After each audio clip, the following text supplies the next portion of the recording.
Are you wondering how you can contribute to Funniest Thing? Don't flip out. Go to patreon.com/funniest thing. Whoa! Oh! That would have been crazy. Welcome to The Funniest Thing, Oh, yeah. where each week we share stories about how stepping out boldly always leads to better than expected outcomes. Thank God. I'm Daryl, I'm Ed. and we're broadcasting live from Chobo Studios in... Beautiful downtown Van Nuys. Yes, the one place to steer clear of when you're in Los Angeles. So, Ed, what is today's Unless show? you're a guest on our show, then Not Chobo Studios, though. we'll help you find your way. Yes, that's right. That's Ed, right. Yes. what is today all about? I know we have an Today is amazing all guest. about our amazing guest, Jenna J. But the theme for the show, the description, our title is The Royal Treatment with Jenna J. Can I say one thing? Let's hit it.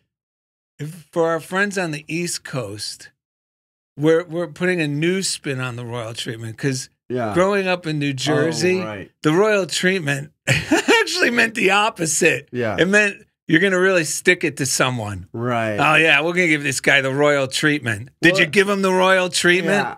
It's so funny because it's all in the tone of voice. Right? Like, wow, they gave us the royal treatment over there. Or you gave him the royal treatment, huh? Well, we're talking about the more positive, the more realistic way to look at this. By the way, let's thank Rod Schweitzer for this Jittery John's jug. Oh my gosh, I took one sip and we had to remind ourselves to press record because we were already up and running before before we did. So thank you, Rod, for filling our cup up every week with some strong Joe. And ahead. royal treatment, it's actually because a treatment is another word for Like a prayer. a prayer. Yes, a prayer treatment. So we're giving our life the royal treatment. Nice. I love that. All right. Have you been considering the choices you make? Have you been putting them to the test by considering if the answer you choose is worthy of a king or a queen? Most of us rarely, if ever, consider if what we choose is worthy of a king. Why not? The only thing that prevents us from enjoying our divine inheritance is the lack of love and appreciation we express toward ourselves. And it begins with our thinking. Are the thoughts we choose to entertain about ourselves and our circumstances worthy of a king? Or do we condemn, complain, and curse? On this episode, Daryl and Ed remind listeners and each other that the royal road to health, happiness, and prosperity is paved with the choices worthy of a king. And during the second segment, the divine heiress of Beverly Hills. Nice. Jenna J. crowns us with favor with today's reading, Put Love to Work. Aha! Nice. I was going, wait a minute. Did he include the put love to work in the script? Yes. Matter of fact. No, I mean the reading. Oh, I see. No, I did not. Do we have it? I have it on the phone. All right. Did we ever send it to Jenna? Yeah, we sent it to her. All right. Oh, she's here today, so that shouldn't Yes. be too hard. Hey, by the way, thank you to the Patreon folks contributing to the show, allowing us to sit pretty over here at Chobo Studios. If you're not on Patreon yet, patreon.com/funniest thing if you want to support the show. Giving really is receiving. However you choose to circulate your money in an inspired way, I recommend you do that because my life, Daryl's life, Indy's Yes. life, we've been blessed abundantly. Well, money is energy that is meant to circulate. And when we circulate it fearlessly like a king, like royal, we give our own lives the royal treatment and treat the people around us like royalty. It always comes back to us because the universe is responding to the quality of our thoughts. Yes. So Sherry, I think might be Sherry Knight, said, just listen to this episode. Thanks for sharing so freely of yourself, Ed. We are collectively working to make ourselves and the world and our world better. Glad to be sharing this journey with you. Thank you, Sherry. Michelle Marie said, thank you, guys. It sounds good. I'll have to get that book. I forgot what book that was, but she said, tomorrow I can't make the live Zoom because we do a live Zoom for people who contribute to Patreon on Tuesdays at 4 p.m. Pacific. But I love checking them out later. So you can watch the recording of it later if you're not able to attend. By the way, thank you to Daryl for the fun New Year's surprise mail I got with the cards and Daryl's personal message. It made me sparkle inside with love. Michelle Marie. And if you like to send us Oh, mail, yeah. we love receiving actual mail in the mailbox. Our P.O. Box, it's funniest thing, P.O. Box 1312, Culver City, California, 90232. And we got a few pieces of mail this week. We got a postcard. If you're not on YouTube, you can check it out. If you want to see what I'm holding in my hand, go to Funniest Thing with Daryl and Ed at YouTube. Or if you're on YouTube and you want to take us in your cars, get us on any podcast app like Spotify or Apple Podcasts or wherever you find podcasts. That's the way it all started. And we live off podcasts, Daryl and I, so they're awesome. So let's see. Kirky sent us this amazing podcast, which is Daryl riding a unicorn on the front. Which is ironic because everything is in divine order. The fact that we received this card this week, and it could be the synopsis for this show when you read it. Yeah, it says, I know that what I think will become a fact through the law. I now dedicate my whole thinking and feeling nature to the infinite spirit. My thinking today brings to pass my heart's desire, and the love I rehearse today enriches the whole world. Yes. Ernest Holmes said that. Rehearsing what we want, rehearsing what we desire is really, really important. I'm all about it lately. I've been practicing that. We got this from, who do we get this Jillian, from? my neighbor, who's now a big fan of the show. Was this the same Jillian that was on the show? No. No, another Jillian. Dear Daryl and Ed, thank you for the laughter, the joy, the inspiration, the references, mirth, stories, and mischievousness. Love the cheese and crackers story. Thank you. Love, Jillian. Thank you for reminding me to do a reading as part of my daily practice. Oh, wow. It says, ignite the day with the daily practice. The light of love surrounds us. The love of God unfolds us. The power of God propelling me and protecting us. The presence of God watching over us. I feel thy presence. Thy divine grace. Wherever we are, love is. Wherever we go, God is. Fill me up with joy and inspiration every minute. What does that say? Consecutively for the next 24 hours. I feel the presence, thy divine grace. Great. Wow. That's a very inspired 2 little note cards. That's the most inspiring note cards I've ever held in my hand. So thank you, Jillian, for passing that on. Speaking of inspiration, let's just thank Jeff Comfort. Not just. We want to thank Jeff Comfort. He's out there in Kansas City, Kansas. If you're listening on a podcast app, he's responsible he's for adding the sound effects and uploading it for us. So each week, he takes us right into the comfort zone. Yeah. We love you, Jeff Comfort. Indiana, we love you out here at Chobo Studios. Love you guys. What do we have today? Funniest thing with strength and wisdom. What's that? Oh, I did it again. I'm sorry. Funniest thing with strength and wisdom. We will take that prayer. So right before the show, as always, I didn't realize I had this book. It's a copy of The Secret by Rhonda Byrne. That movie actually was my lifeline for a little while when I was going through a very hard time. And before I met Daryl, before I knew what New Thought and this metaphysical Christianity, this type of readings we talk about. Well, practically applying the teachings. Yeah, the practical application of this stuff, which I had been seeking. But I was just in one of those turning points in my life where people call it a dark night of the soul, and which was a huge blessing to me. And I used to watch that movie, The Secret, like daily, just because of the metaphysical principles that it was the only place I had really heard them that clearly.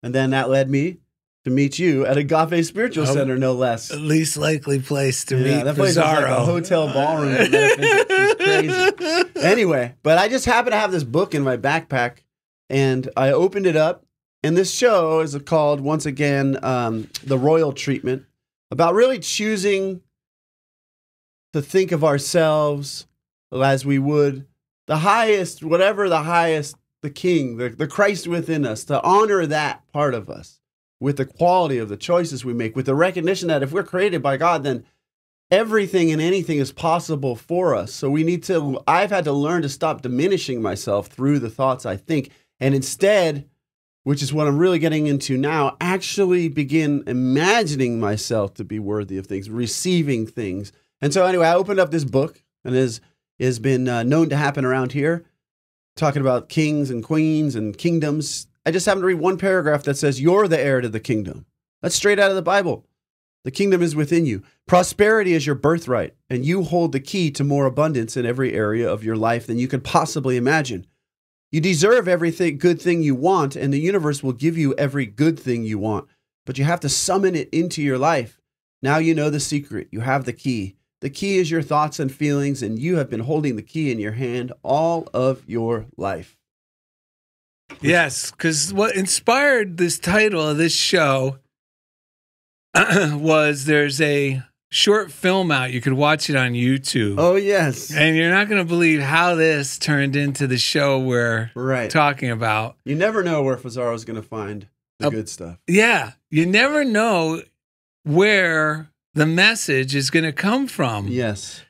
So I watched this. It's a short documentary. It's starring Pauly Shore. It's called The Court Jester, and it's a mini little biopic scene. Yeah. I think it's a jester in this case. Of this, yes. Yeah. Court Jester. Yeah, in New Jersey, it's a gesture. Typically, it's a jester. So go on. It's like being in my midst. Yes. Go on. That's perfect. A court jester. We're talking about kings. Yes, I know. This is crazy. We need to entertain the king within us. So here's the thing. And the thoughts of the king. Go on. It's about Richard Simmons, who is a very flamboyant and positive, successful promoter of health and exercise in the 70s. Attitudes, yeah, positive attitudes in the 70s and 80s and 90s. And I guess he recently retired. So this short film is about him. Now, I was just watching it, not thinking much of it. Right. I didn't particularly love it as I'm watching it, but there was one scene at the end where Richard Simmons, the character of Richard Simmons, is talking to this guy backstage. Yep. And to backstage, he was just on the scene is he was just on the Ellen show, and now he's backstage, and one of the guys is there, and it's a guy Richard can tell this guy hates himself. Well, because he's an intern who's been there 7 years, but they keep thinking he's the new guy, pushing him around, speaking lowly to him. Yeah, he's even more than that. He's one of like the producers on the show. Yeah, he's He's not an intern. No. He's been working there for 7 years. That's right. He's a producer. But because like when we're not thinking thoughts, when we're not thinking of ourselves with the love and appreciation how God sees us, well, then our whole aura diminishes and we become invisible. Yeah. And when we're not appreciating ourselves, unfortunately, our mind is going to go, it's going to go in, if it doesn't have a direction to go, it's going to sink to its lowest level. Right. Because it's going to take on the mass hypnosis of the mass consciousness, which is rarely uplifting. Right. It's fear, concern. Yeah. What most people see in the news. Right. So all that's floating around us. So we start to go, so if we're not appreciating ourselves, we start to go, what's the use? And he was like in a similar space that you and I have been in our lives, which is he knows he doesn't want to be like all these guys around him that are like mean-spirited and pushing and shoving, but he hasn't yet found the key, right? To who he really is. I mean, the Bible's full of those type, like Jesus loved those type of people that were open enough to want something new in their lives, right? So that's kind of like where Richard Simmons found him. Yeah, and this little metaphor in this little movie is exactly like could be, a scene from, the life and times of Jesus or anybody. Any of us can be Jesus today if we act according to these principles. Yeah, because he even said the same mind that is in me is in you. Yes. So what happens is he could tell right away because Richard Simmons has been there. He knows what it's like not to really love himself as is. Right. Think he's not good enough as is, like we all do from time to time. So he tells this guy. Wait. First, though, the guy finds him doing something he never thought Richard Simmons would do, right? So here's the I'll give you the whole scene. So it's the end of the show, and the frumpy, because he thinks of himself as frumpy, the frumpy producer is there backstage. He's by the craft services, and they have at these craft services set up. If you don't know what it is, it's all snacks that they have for the crew. Right. That's what they call craft services on these productions. For the actors as well. And it's loaded up with tons of all the treats you wish your mom bought you at home. Right. And then like a few little things of radishes and Yeah, sure. carrots Broccoli. that no one eats, but we have them there so we don't feel guilty. Right. Well, so he walks up to the table and there's one donut left in the donut box. This is Richard Simmons coming up to the table now. No, wait, no, Oh. Frumpy. Oh, Frumpy first. Frumpy. Okay, yeah. And he sees the donut and he goes, sighs, and Oh, yeah. then he goes, oh, I'll just eat a carrot. He eats his carrot and then he's just bummed out. And he's eating his carrot, looking at donut. All of a sudden, Richard Simmons comes, bouncing in. Yes. And he goes up to the table, and Richard Simmons sees the donut and goes, are you going to eat that? And the guy goes, no. Oh, right then. And Yeah. he grabs the donut. He starts eating it. And Richard Simmons, what? You didn't think I would eat a donut?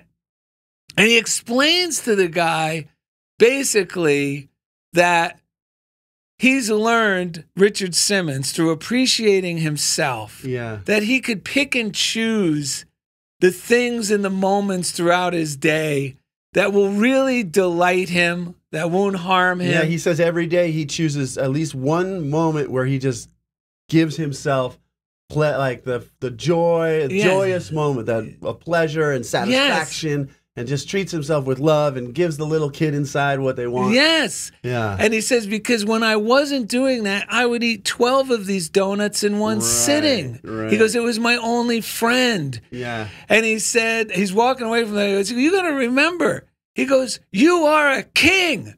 And he goes, and if you want that donut, if you want the rest of this donut, because he broke off like half the donut, he goes, well, then you got to ask yourself, is this worthy of a king? Uh-huh. Because you are a king. Right. And it made me think, how many times do I settle for things because I think I ought to, or I think it's the safe thing? Right. I'm not talking about giant risks here. I'm talking about little everyday decisions. Yes. That sometimes I'll forget that I could choose the direction Yes. that really is kind and loving and healthy for me, instead of doing the things I think I ought to do first. Right. Because every time I do, because I've had enough time practicing this stuff, and it's funny because even when you know it, you still have to implement it on a daily basis. Yes. And what I'm talking about implementing it is choosing the kingly thought for you and acting on that one first. Yes. Because then magic happens, because we're now, when we do that, that's the royal road. And the only other component to this is the stop complaining component. I mean, I got to choose what's right for me, and I have to stop complaining. When I mean complaining, cursing, condemning, Yes. Judging. judging, because as soon as I complain, what am I doing? I'm not a king. You go, yeah, well, that's not acting like a king. But more than that, when I complain, I was realizing it this week. Every time I complain, I am, number one, I'm casting myself as a victim. Yeah. Number two, and the worst part, is what does that immediately kick off in my subconscious? Self-pity. Yeah. So true. And Yes. it's disempowering. Yep. So I need, on a regular basis, the key to living a joyful, healthy life is stay on the royal road to freedom, which is thinking the thoughts that are kingly, Yes.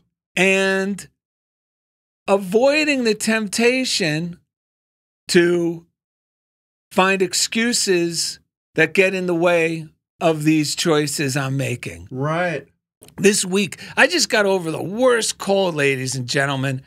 I never missed an episode of Funniest Thing, even if it killed me. Right. First time ever. First time ever. 10 plus years of doing it. And it was crazy, by the way. I'm so glad you're back, because I'm so used to, when I have something to say, it's this glorious, like, it's not an echo chamber. That's not the right word, but I say your brain gets excited and spits it back in a new way, magnify. It's not just adding to what I do, what this show is, it multiplies everything that happens in this room.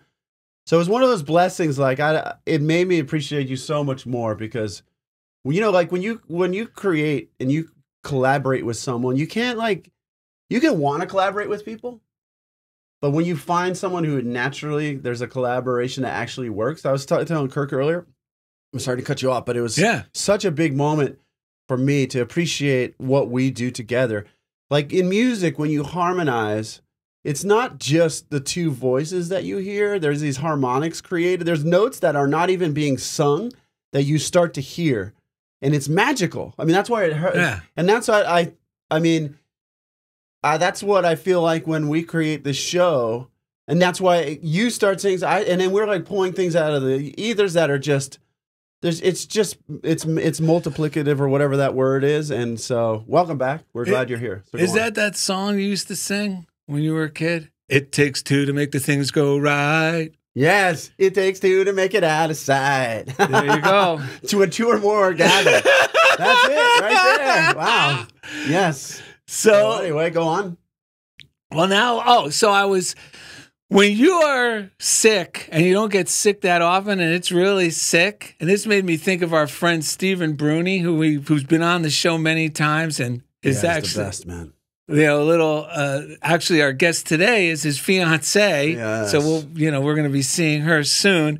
And I was thinking about him because he was we mentioned this a few episodes back. Yes. He was in a motorcycle wreck. He's alive. He's doing very well, folks. All the prayers are helping. Yeah. So, expediting the healing. Yeah. So keep those high thoughts for Stephen. Yeah. He's got one more surgery on his arm this week, and then it's going to be rapid recovery. All those deposits of grace and good deeds that he put out there, he definitely received a lot of that back in the whole miracle. Someday, we'll have him on. We'll have him on and have him share all of that, but it's just amazing, man. It's a miracle. Angels are real. Yes, so go on. So I was thinking about Bruni. I'm like, oh my God. You know, now I really have empathy, where we can relate to how people must be feeling internally. Yeah. Because, when someone's sick or injured and I'm feeling great, I care, but it's hard to really be, feel the empathy, have the, holy cow, this is what it feels like. I get it. But this week I was feeling it, and I'm not even, I didn't even have surgeries or anything. I'm just stuck in bed feeling miserable. Right. And what happens, though, at these times, it's so easy, and this is where I was empathetic towards Bruni. When you're feeling this bad, your thoughts, it's hard to pull them out of that rut. Right. And I was working all week on because thoughts, the worst possible thoughts come into our heads. Mm-hmm. And I had to keep going, no. And I was practicing everything we share on the show. No, I am going to see myself healthy and whole. I'm putting myself into the end result. It's my natural state to be healthy and whole. Right. In the Bible, where Jesus even tells the people he has healed, he says, you have been made whole. He doesn't mean you've been made whole now. He means originally, spiritually, you were made whole, and these other conditions are only temporary. You know what? I love that. And in fact, at one point, before the guy is healed, he says, will you be made whole? And what I think he's saying is, will you accept the fact that you are made whole and let go of the belief that you are not? So will you finally acknowledge that you have been made whole? Yes. So and when he does, he's healed. Go ahead. Yes. So I'm using all those on my brain, and then I go back to misery. And it was at the end. It was towards the final days where I was just in so much discomfort. I said, you know what? And here's the thing, folks. I still did my morning routine. I still did my prayer and meditation because I knew, and subconsciously, I'm almost propelled to do it because it's become a healthy habit. Mm-hmm. But I knew this is what's going to really transform my condition, because it's going to alter my consciousness, which elevates my mood. And the elevated mood now allows my body to heal. Yep. The complaining, the negative thoughts, they they short circuit it. They get in the way. They don't stop it, but they definitely they don't make it as easy and as effective and as rapid as when I'm thinking, nope, God's taking care of this. And we have to be the leader in those moments because our subconscious mind wants to keep going back to these old thoughts, self-pity, despair, whatever it is. So you doing that's what our whole show is about. That's what this whole way of living is about. Reclaiming the leadership to lead your subconscious mind back in the way of light, of love, of the Christ, all of this. Yeah, so that's what you were doing. It's amazing. So I'm doing this, and then on the last day, I woke up feeling really bad, and I'm like, oh my God, what am I going to do about this? Because my head was killing me. I felt nauseous. I said, you know what we're going to do? We're going to meditate. And your mind is going, no, it's not going to make me feel any better. I need pills. Yeah. I go, no, we're going to meditate, and it's going to make you feel better. Yeah. What are we going to meditate on? I go, we're just going to meditate on basking in God's love. Yes. We don't have to think about anything. You don't have to think about getting well. Yes. So I'm basking in this, and I start feeling better. And all of a sudden, this thought comes, you are my son, and I am well pleased in you. Oh, wow. And it felt so good. Wow. Because, when we're feeling bad, a lot of time it starts just like the schlub backstage. It's because we don't feel appreciated. It's everything. And so I had that feeling, like, wow, that's a good one. I was like almost in tears, like, holy cow. Yes. It felt so real. Yes. And that made it easy to continue to meditate. And then I had this thought to go, intuition, go walk Gidget before you take your shower while you're in your sweatpants and stuff. And normally I have my routine, and I said, all right. And I just went with every intuitive idea for that day. Yeah. And it really healed me. And it reminded me when I was brand new to these things, where I was really in it. Like I mentioned before, like the eye of the tiger, where I really committed and I really just followed a hunch. Yes. And then when I came back, I had the hunch to light a candle, and I'm going, what am I gonna light a candle for? It's gonna, like Mike could see the two brains. Right. I go, no, it's not gonna affect your sinuses. Let's light the. And I was just like, oh man. Mm-hmm. And I was doing it one thing after the other.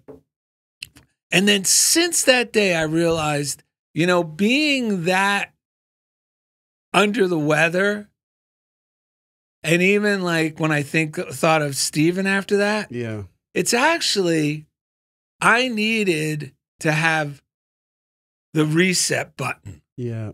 Like on the phone where we have to turn it off. That's right. And because it's been on all this time. Yeah. And it's like, okay, reset.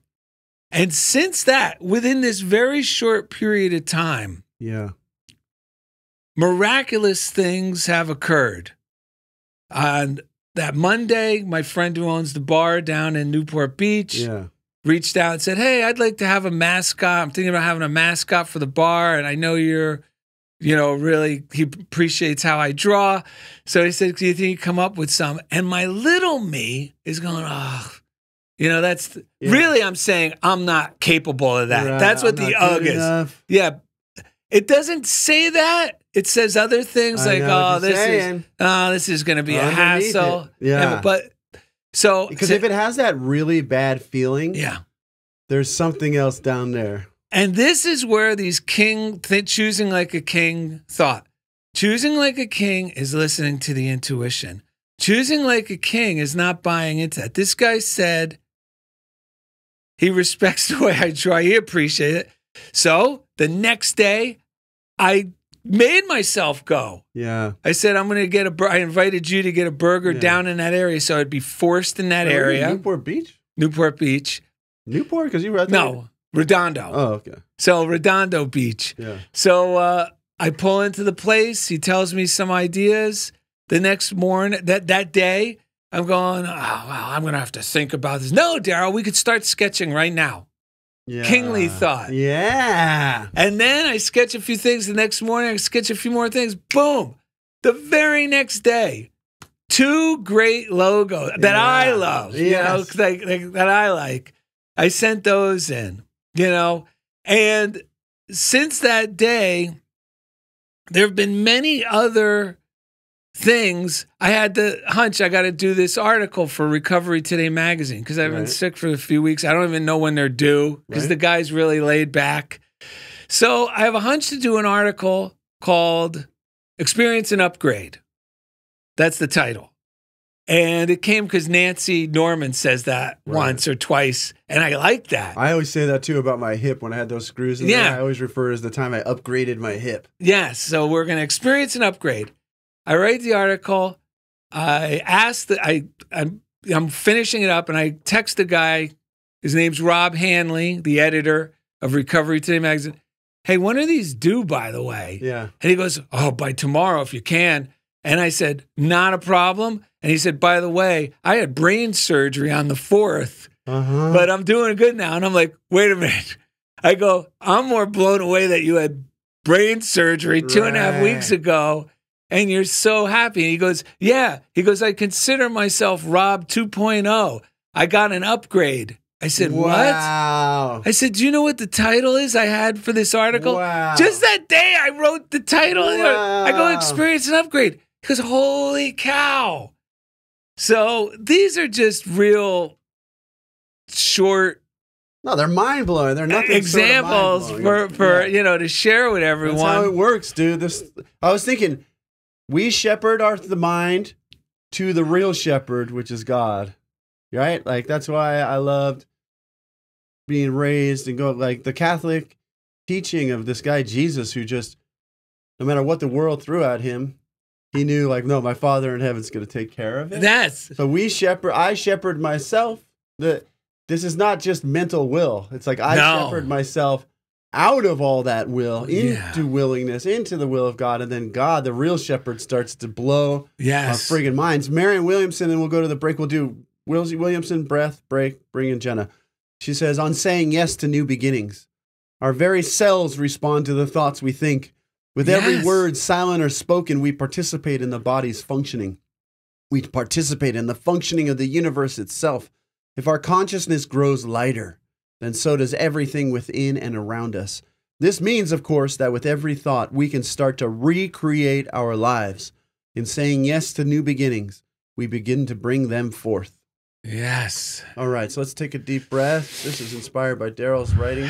No. This is no. Did you write this down? I wrote it down, but it's actually a song. It's from that. It's what's the name of that song?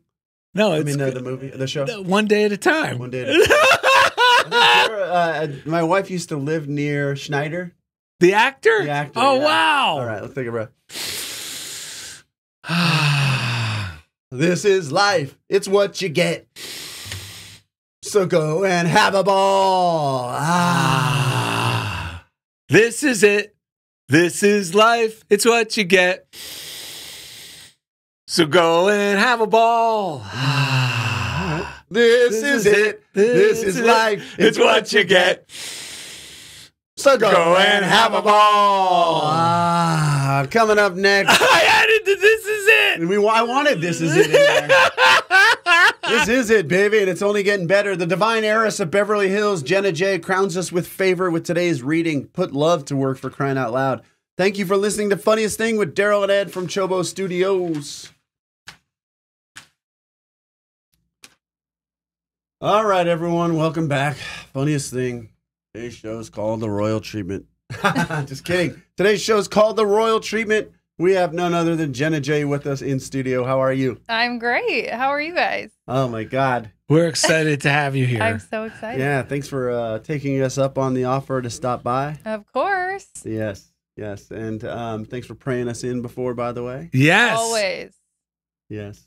So you've been listening to the show. I think you saw the description beforehand. Do you have any thoughts you want to share straight off the bat since you've been sitting here? Well, when you guys texted it to me, I was like, that's perfect for me. One, because I've struggled with it, so I think I have some perspective both ways. But I've really been working on it the past 2 years, I would say, like very much every day, every morning in my morning routine, like we're going to have an amazing day, because I have struggled with the lowly thoughts previously and letting that take over, which I think is somewhat normal for people as they try to figure out who they are and what they're doing with their life, right? Right. But obviously the last 6 weeks, I've had to be extremely positive in a situation and circumstance that looks pretty rough. So I felt like it was perfect for me to talk on it.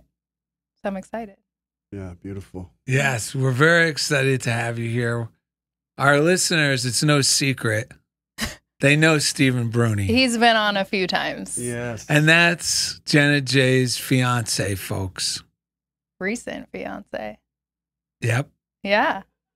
And the crazy little thing, there's a little miracle story for you. I knew Stephen for some time, and then all of a sudden, he met a girl named Jenna, which was you. Yeah. And at the same time, my wife had been going to, this was before COVID, Yeah. had been going to a gym near where we live, and she was always ranting when she had this particular trainer at the facility. She'd always say, "Oh, thank God, it was my favorite person today." So Bruni tells me, "Oh yeah, this girl and Jenna Jay, and he's dating her," and I'm like, "Oh yeah, that's cool." And then my wife, everyone's on social media, so all of a sudden, my wife knows Jenna. Jenna's that lady from the gym who she loves. And she would tell me like the little updates in your life at that time, Yeah. whatever you shared with the group. And, Yeah. And then Bruni, and I go, wait a minute, is this the same? And it was the same girl. Wow. What are the That's odds? Two people that are like, that I'm close with in my life. Mhm. It's like, how does this stuff, it's the craziest stuff, and I love it. I know. These coincidences that, we like to call divine order. Yep. So that was a real mind blower. I must have like hard launched him on Instagram, and she was like, "What?" This, showed you the picture. Yeah, I like, love wait a it. minute, is this the same Bruni? And I'm like, yeah, that's Bruni, all right. Crazy. Yeah, so that's how we all met. Yeah. And since then, I've got to know Jenna through Stephen, and you were on the show before, and everyone really enjoyed the last time you were on. So we're very excited to have you back. Yeah, I was saying like I can't even remember really what we talked about, but I didn't go back and listen because I wanted this to be Right. fresh Smart. and new. Because Yeah. I feel like I've changed a lot since then in a good way. Yeah. Yeah. Yeah, we all have. Yeah, exactly. We all have. What do you think about when you say changed a lot? What would you think are some of the ways that you've changed? I think I've just opened my mind to see God in different ways. Mhm. Like I feel like back then I was more so in a box of this is who and where I think God is. And even I think Stephen has helped me a lot with this because he sees God in everything and in very Yeah. unconventional ways, Right. which I feel like I was very conventional when I first moved here with the church I was going to and the Okay. groups I Yeah. was surrounding myself in. And now I feel like I've expanded that and I'm just seeking God in different ways. And it's amazing because it just like opens you up to amazing miracles and just ways of living that are different.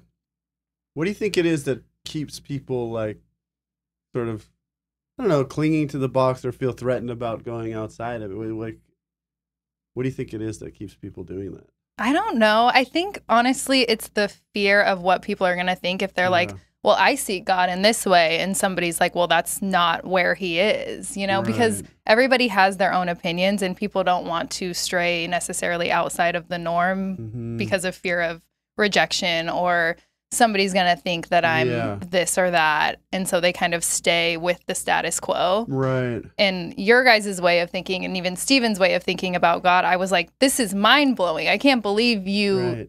do. And then I started doing it and I was like, this is amazing. Like, this is the best thing Yeah. ever. And so I feel like it's just given me a new way of life and I love it. Yeah. Well, isn't it funny? Because you're basically saying the same thing that Jesus went through, because he had to be concerned about what all the people would think about his broader idea Uh-huh. of God. Yeah. He was going through the same thing, but the more he did it, the more he was like, holy cow. Yeah. This is incredible. Yeah. Yeah. There's a lady, weren't sure if we're going to read it, but it's perfect. This is a lady called Emma Curtis Hopkins. For our listeners, I'll just let you know the name of the book is The Spiritual Science of Emma Curtis Hopkins. Ooh. And it's the 12 Lessons to a Transcendent You. And Emma Curtis Hopkins was considered the teacher of teachers. Yeah, because the author who... Oh, it's edited by Ruth L. Yeah, Miller. because she wanted to make... Emma Curtis Hopkins wrote in a way that was a bit more complex for some people, and she wanted to kind of simplify and streamline the teachings. Right? Yes. So Okay. she puts her kind of version and Emma Curtis Hopkins Yes. version in there. Yeah, so it's good. Yeah, in this book, you get the book that Ruth L. Miller edits, which was Emma Curtis Hopkins' original teachings, but updates them so they're a little easier to digest. Yeah. Right. Because they're written originally in the 19th century language, which is a little different. Yeah. And you need to go, okay, what does that mean? And you could kind of, I've been able to walk my way through what the original one. Yeah. But this is really I highly recommend this. And then the second half of the book is the original book. Okay. So you can go back and forth. But what I liked that I did not know Emma Curtis Hopkins referred to it as was to consider because the first lesson in metaphysics is to realize that God is good and it's the only power there is. Right. And to learn to see God everywhere, or she said, you could even use the word, don't be reluctant, it's not blasphemous to say, I see good everywhere.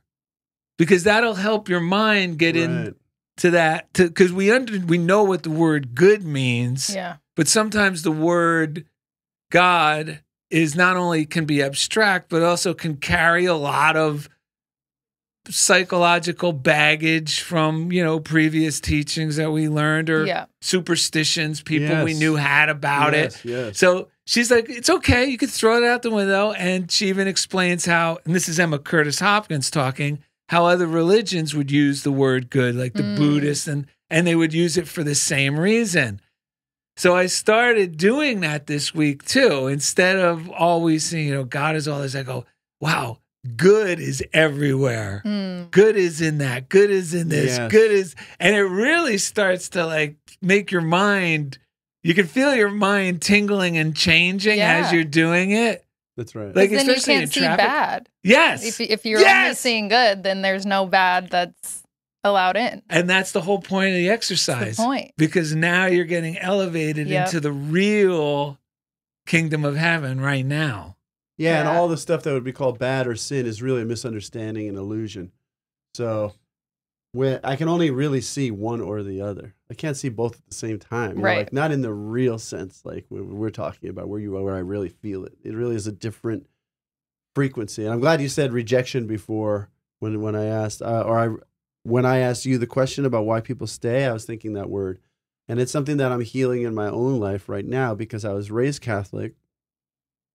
And then I started waking up to the truth of this stuff, and then quite literally was totally rejected angrily by my mother in particular, who I was close to. And there was so much unconscious fear around that. And I'm really going through a phase right now of letting go of the fear of rejection, because I've walked both ways, and it's I keep coming to these different parts of my path where something I used to be able to tolerate is no longer tolerable. So I came a long way. I don't fear rejection like I used to, but I hit another deep well of that that I didn't see coming. And I was thinking about this before the show, and I hate to let me just say it's coming up right. At the break, I was standing and I was thinking, last week I fell. I was up, and then I kind of fell into the pit, and I was what it felt like a pit, right? And I was thinking, but God didn't. God knew that I could handle it. You know what I mean?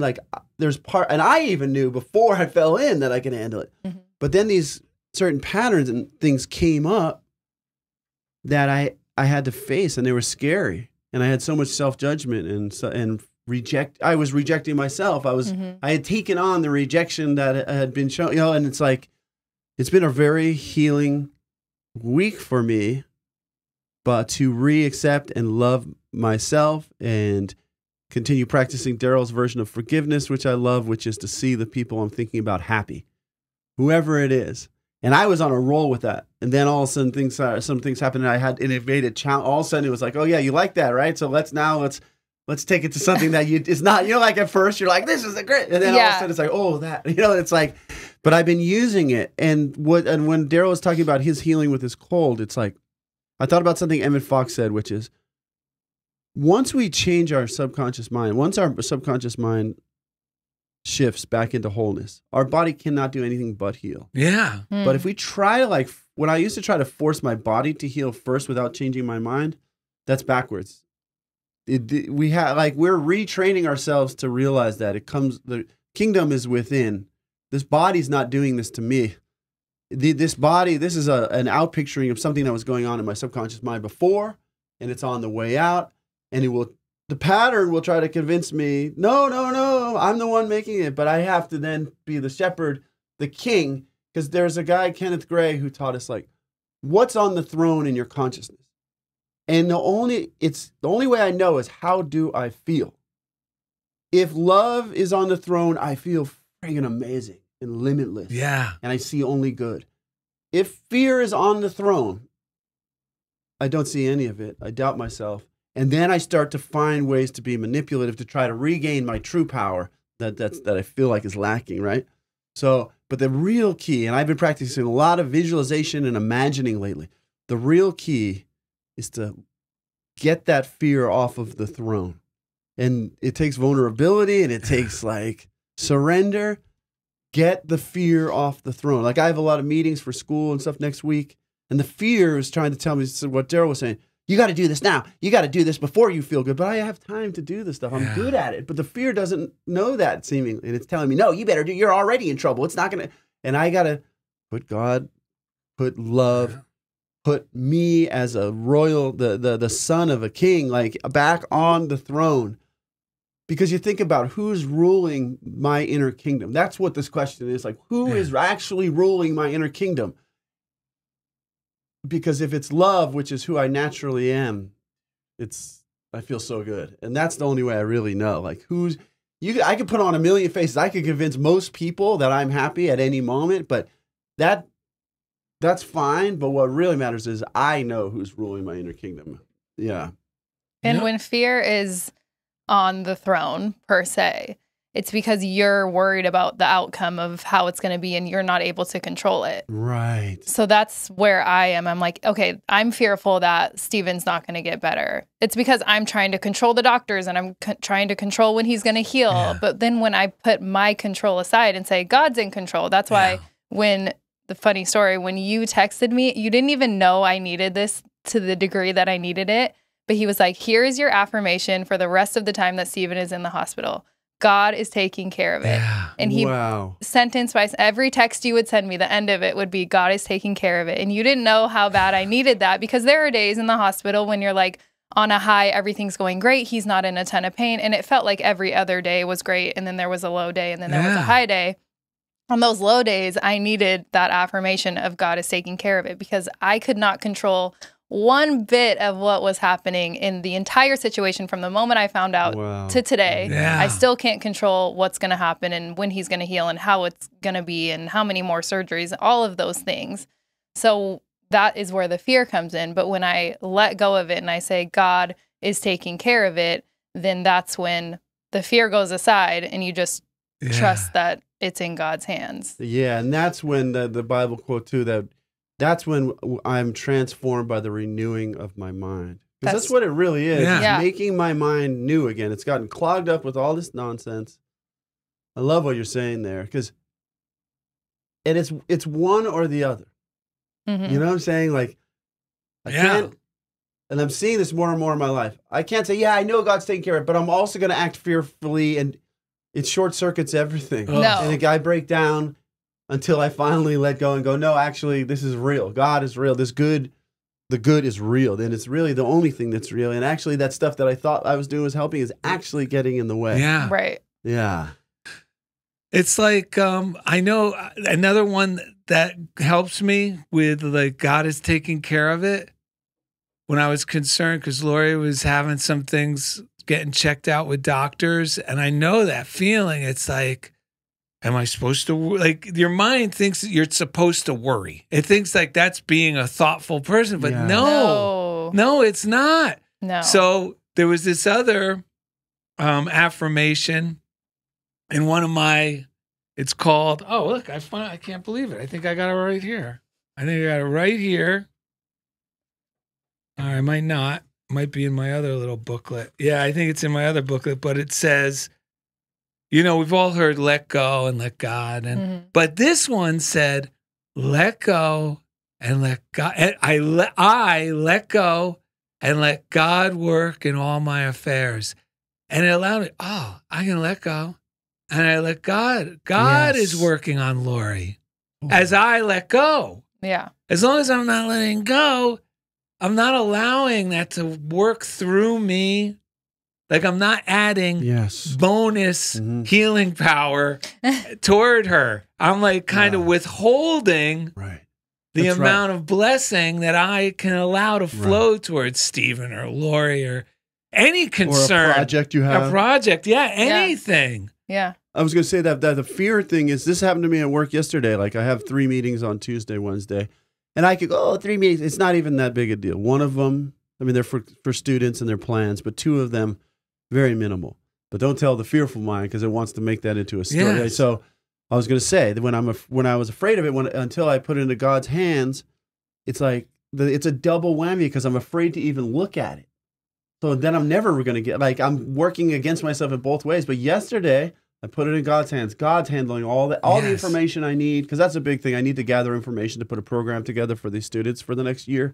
And really, it's just paperwork. I mean, the program is a living program. I do it every day. But within the time that I said that, within 45 minutes, I talked to 3 different people who gave me everything I needed to know. And I already knew most of what we shared, but it was, and it feels so good to realize I was not put here on earth to suffer. No, or to struggle. Or struggle. I've been telling people another thing that Daryl and I think maybe came from Daryl first, no suffering required. Yeah, there's no suffering required. Is no suffering required. But a lot of us have been told the opposite. That's virtuous to suffer. Yeah.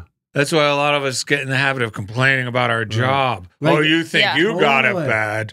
Wait till you hear what I had to do this week. Dude. Yeah. Good for you. That's the real question. There's one point where Jesus is talking to the Pharisees and there's kids amongst them, and he's like, "Come here, kid." He's like, "I'm telling you, if you do not become like this kid, you're not going to get it."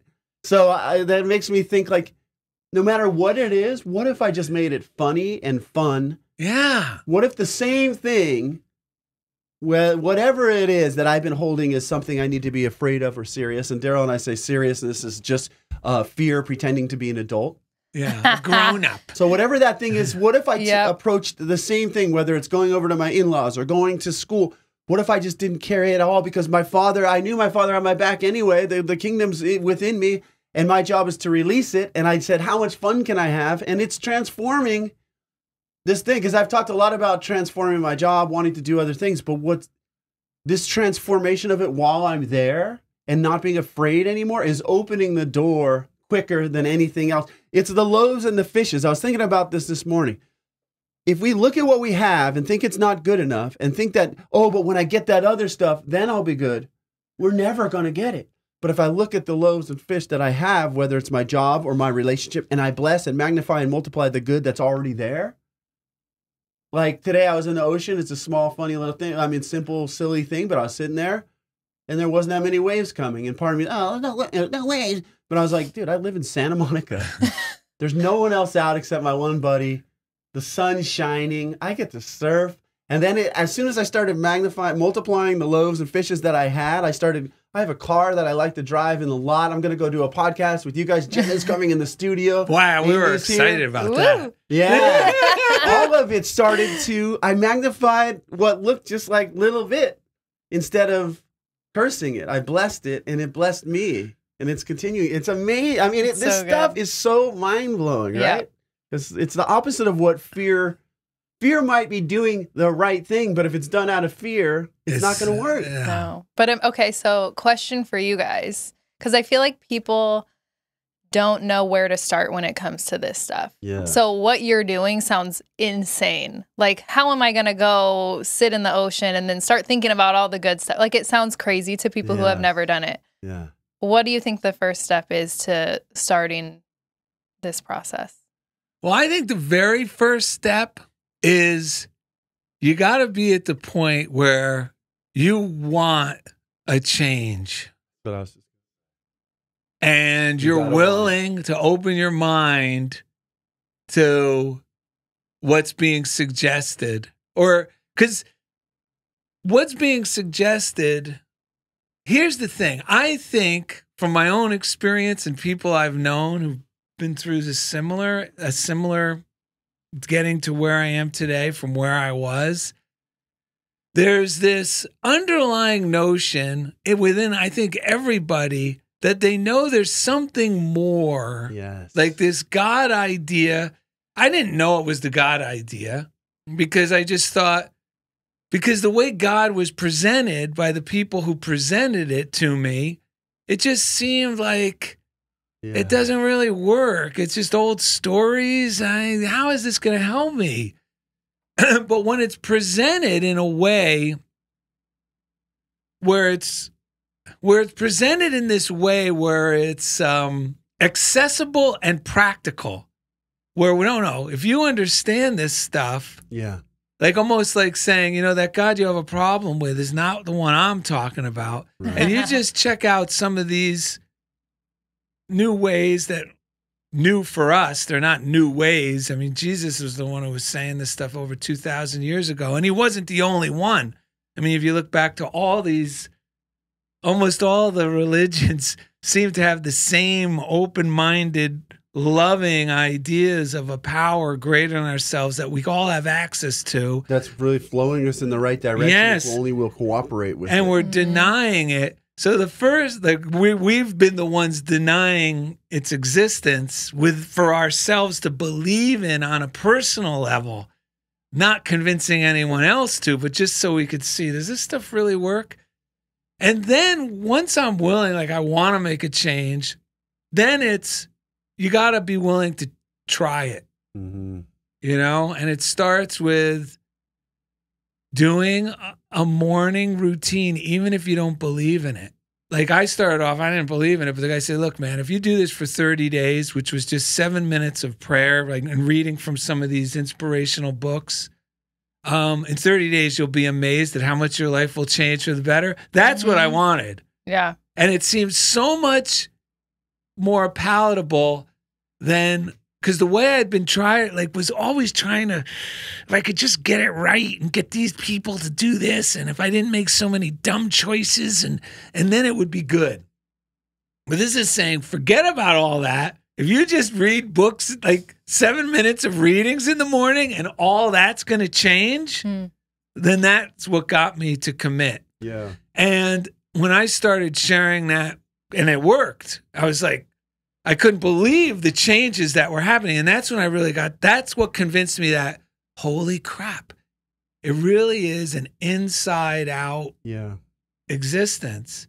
Yeah. As I think and feel about myself and my circumstances, well, that's how it's going to be reflected back to me. Yeah. Mm-hmm.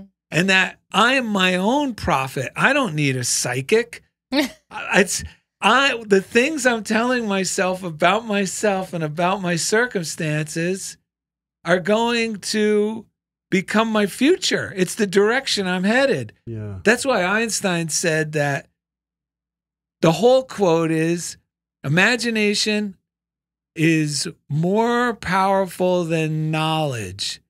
It is the coming attractions of your life experience. Imagination is the coming attractions. Yeah, So what am I imagining? So that makes me get on board. Well, I don't want to imagine bad. that's right. You know what I Yeah. mean? I don't want to imagine bad. But that's all I was imagining before. And that's why my life was chaotic and depressing. And, why does this crap keep happening to me? I didn't know I was participating in it. Yeah. Because you get used to it. Yeah. Or you're around people that are doing similar things. Well, you know why I'm around people doing because you're attracting yes, those people. because yeah. I was thinking and we Yeah. attract. And what happened was, the thing that happened to me was I'm in New Jersey and my life is miserable. If only I could live somewhere else. After joining the Coast Guard, I get stationed in Hawaii. It's the furthest you can get from New Jersey without a passport. Yeah. And the most beautiful place. And you know what? I had the same friends, just with different names. It was the same. It was the exact Yes. same Yes. existence.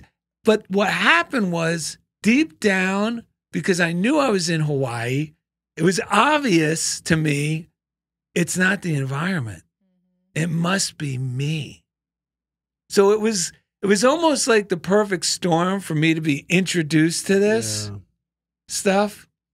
So that's I mean, Yeah, you said it.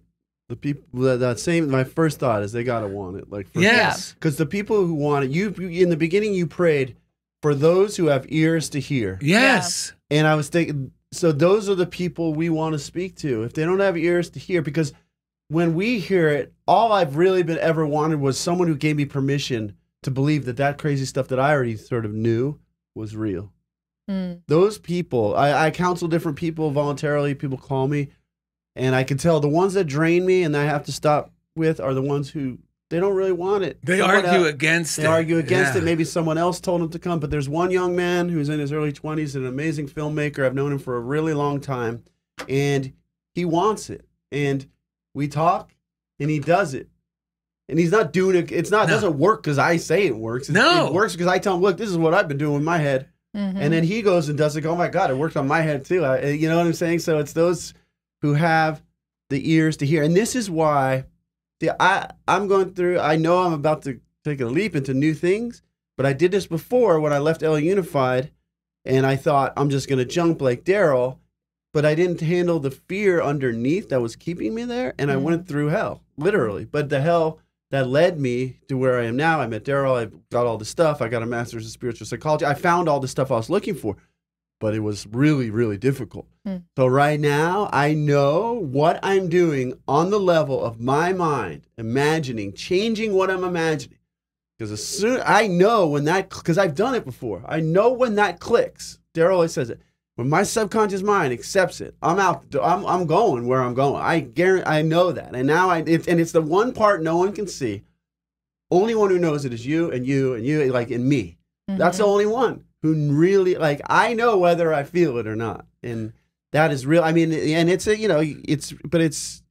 it's so good to know that this stuff works. And the best way, anyone who wants to get into this stuff, just try it. Yeah. Spend a little time imagining what in a situation where your mind keeps telling you what's going on. Just spend a few minutes, set a timer for 3 minutes, and just say, I'm going to kind of make myself imagine what is the best thing I can imagine happening.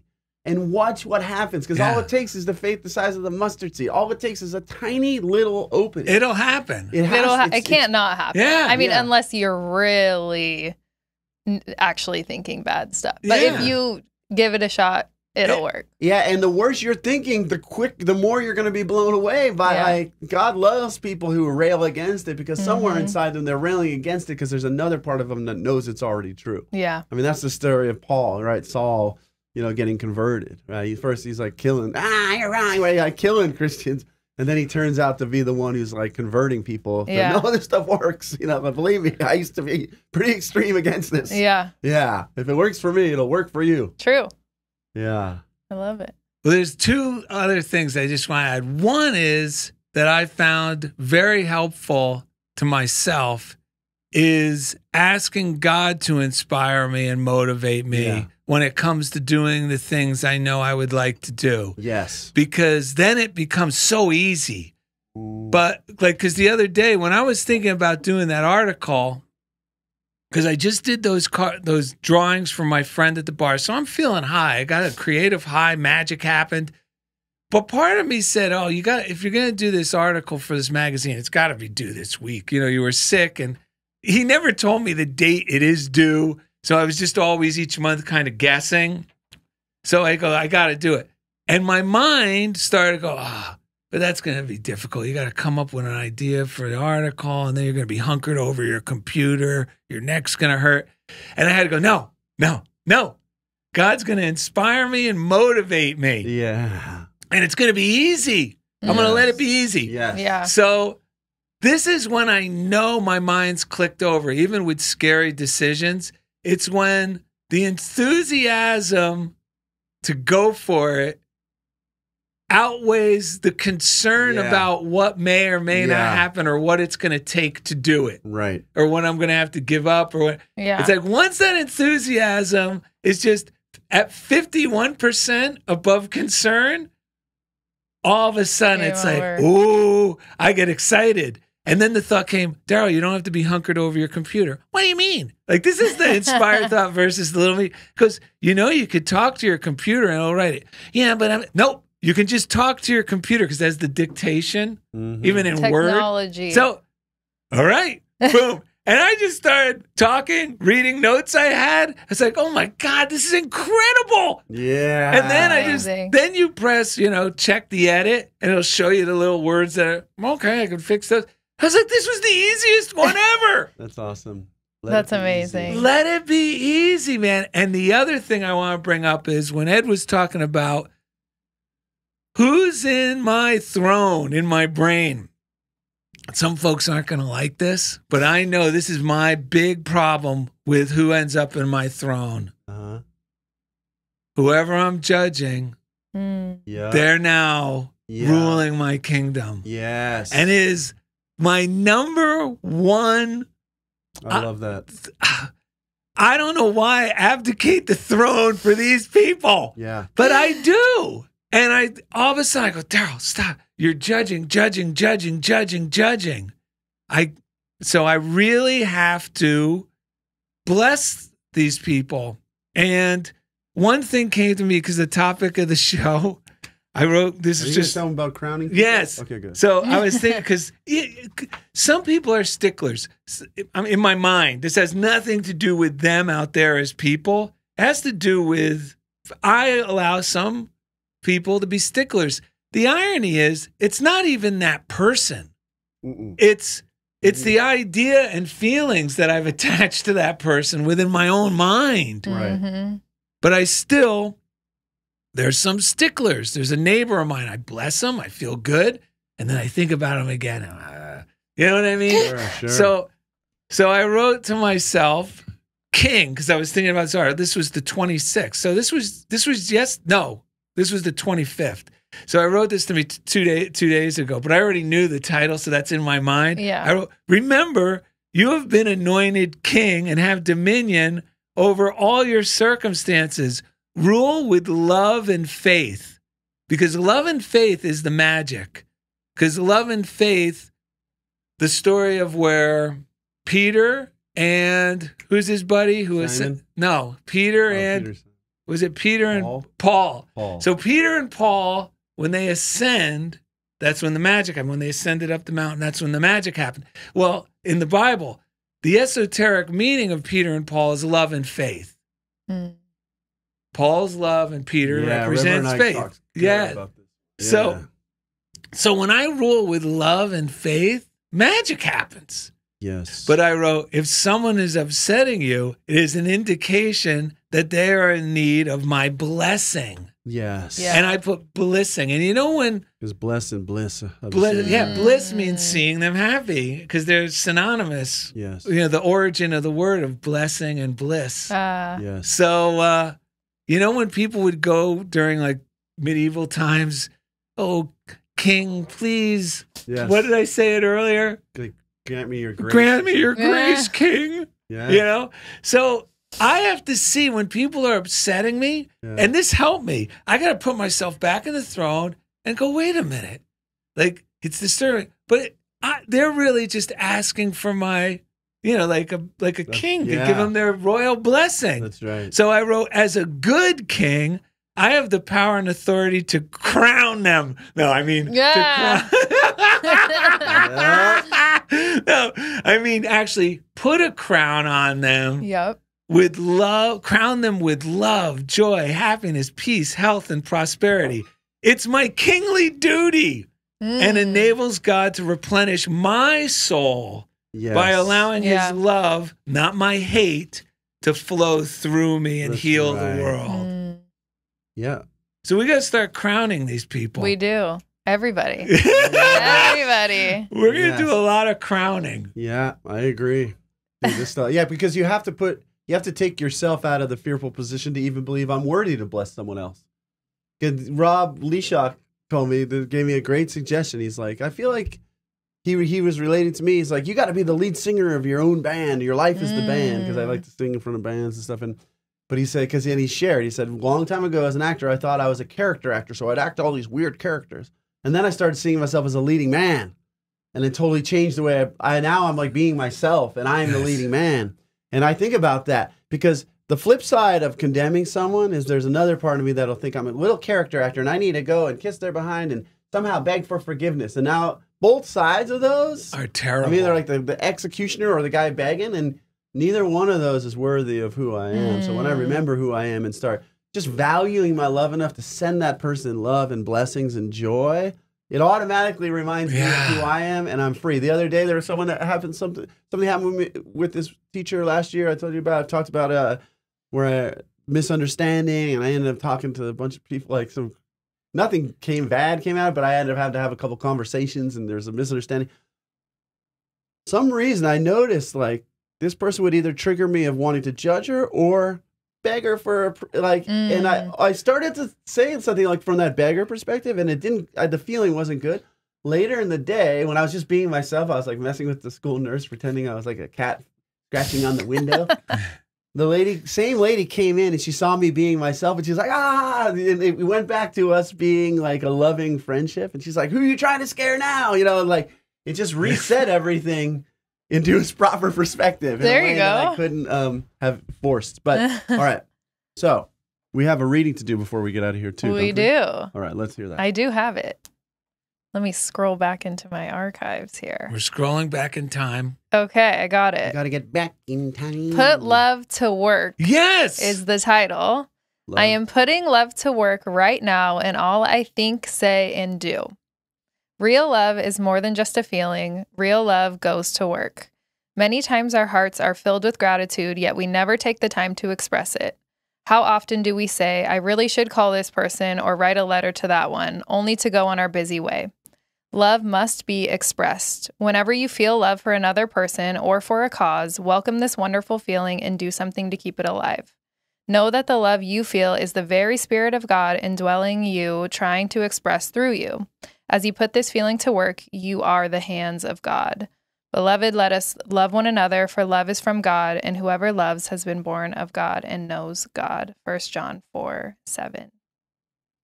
Wow. I'm a love machine. Feel so peaceful right now. I know. Feel so loving. I'm a love machine. I'm a hug and kissing fiend. Yeah. Isn't that the lyric? I was thinking too, we have if we're really the king or the leader within our consciousness, like there are angels that were just waiting for us to say, go to work. Yeah, it's a release. Go to work. Take care of this for me. Help me. Show me. Whatever. Yeah. You know, and that's their job, because they don't know what humans go through because they're not here.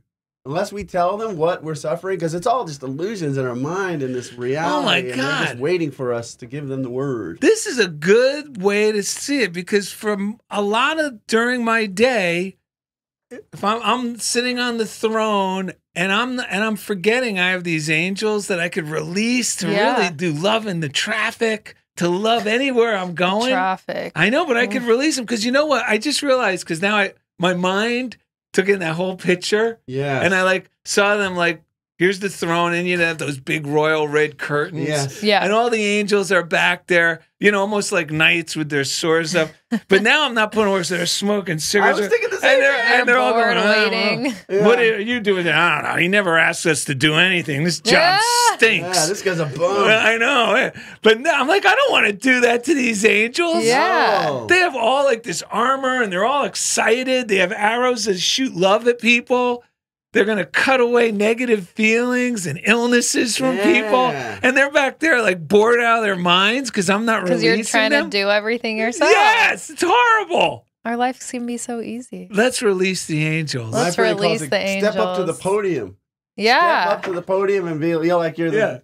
You're gonna do this. You're gonna do that. Just take care of this. And they're like, oh my god, thank God, he's Thank getting it, goodness. folks. She's getting it, folks. And you love will that. see the results. Yeah. You will see the results, and you'll be calling your friends or writing Daryl and Ed an email or saying, you're not going to believe what happened. So, well, before we wrap up, is there one thing that's been going really, really well for you that's been blowing your mind lately? Oh, man.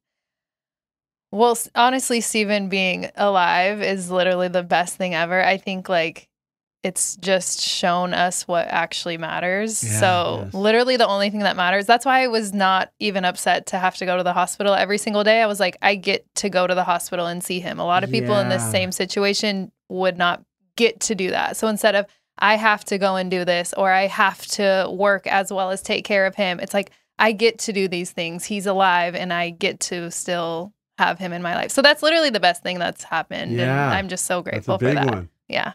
Dude, that's so It awesome. really makes you appreciate every little thing. The And little, your- even our family walks. Yes. It's always been one of my favorite things. But when he couldn't walk, Yeah. I would take Romeo for a walk by myself. And I'm like, dang, this is sad. Like, I just Yeah. miss our walks, or I miss him laying on the couch and watching TV with me. It's the little things that you just take for granted. Totally. Well, those Yeah. days are coming back. They're and better coming than back. ever. He walked around the Yeah. block the other day. So we're Awesome. good. Yeah. Right. And by us celebrating, we're lifting them up with us. I was just like, Yeah. you saying that actually came to me when I was in the water too. Like, dude, because we've all been places where we can't even go out of. I was just, some reason, I must have been prepped for this show. I was just Yeah. thinking, man, so many people, if I was in that spot where I was in like a hospital or something, I would just do anything just to be here, sitting here. Mm-hmm. And we all get to do this. This is just fantastic. Is there anything or anywhere people can reach out and follow you or do anything that you're up to to see what you're up to these days? On social media. Social media. Yep. On Instagram, Jenna.j. TikTok too, but I'm not as heavy on the TikTok Yeah. lately. I was for a while, but life has kind of. JAE? JAE. That's Yeah. my middle name. I was wondering. Yes. Jenna J. That's my first and middle name. Where did and my that last name name come will be gone soon, so Yeah. we're not worried about that. Where did the name Jay come from? Do you know? My dad's middle name is J, but JAY. Oh. So they wanted to have us have the same middle name, but just spelled differently. That's cool. And I hated it growing up, and now I love it. Yeah. So I don't know. Yeah. Well, join the club. Yeah. How do you think I felt growing up with the name Daryl? Where everyone's Joey, Frankie, Louie, Eddie, Tammy, Lori, Daryl. That's funny because out Daryl. here there wasn't a lot of Edwards when I was young either. No? But didn't they call you Eddie? Eddie Van Halen Come on, was man. out We here. moved to California. They don't call people Eddie. They don't do that here? Van Halen. Nah. Nah, they're not. What big about on Big Daddy Eddie Roth? The They're number too one- relaxed in the sun to be like Eddie. They're like, Ed. yeah, they're just too relaxed. Yeah. Anyway, we had a story we wanted to share. Oh, So about Jenna.j you. We on found this on Instagram. TMZ. Yeah. What? Oh yeah, this is pretty Uh-oh. amazing. It's back, actually, when you were a little girl, when Jenna J was a little girl, she was already thinking big. One day, her kindergarten class was learning about the first moon landing, and Jenna called out. That's nothing. Jenna's teacher was surprised. What do you mean, Jenna? Jenna smiled. Someday I'm going to land on the sun. Her teacher corrected her. Jenna, you cannot land on the sun. It's too hot. Jenna just smiled. That's okay. I'm going to go at night. I love it. All right. On that note, thank you for joining us. We got to sing it out, right? Yeah, we're going to try to sing it out today. Okay. Here we go. Here we These guys were called the Blues Brothers, but they really sang with a great deal of joy, right? And Mhm. that's what we're going to try to bring to these lyrics here. Ready? Yeah. Hey. Hey! Well, I feel so good. Everybody's getting high. You better take it easy because the place is on fire. Been a great day. Everything went good. Now I'm gonna relax, honey. Everybody should. So I'm so glad we made it. So glad we made it. You gotta give yourself loving. Give yourself loving. Give yourself loving. Give yourself loving. Give yourself loving every day. Visit DarylNet.com. We love Jenna.J. We love Stephen Bruni as well. Visit DarylNet.com for easy links to everything we do. And thank you for being a part of Funniest Thing with Daryl and Ed. You gotta give yourself loving. Give yourself loving. Give yourself loving. Give yourself loving. Give yourself loving every day. A+. Amen. $500. Really? See, $200 for you, sir. $100 for you. What the heck? $100 for you. No way. Are you serious? Yeah, I'll give you $100. Of course. Thank you so much. When you record your podcast at Chobo Studios, you're helping people in need. Here at Chobo, we take a bold stance on helping the community by giving away 10% of all revenue, not just profit, to kind, hard-working people in the streets of Los Angeles. And thanks to all these wonderful podcasters, we've been able to give $1,400 this year alone through our kindness initiative, Chobo Kindness. Brought to you by Chobo Studios, LA's premier podcasting powerhouse. Follow for more.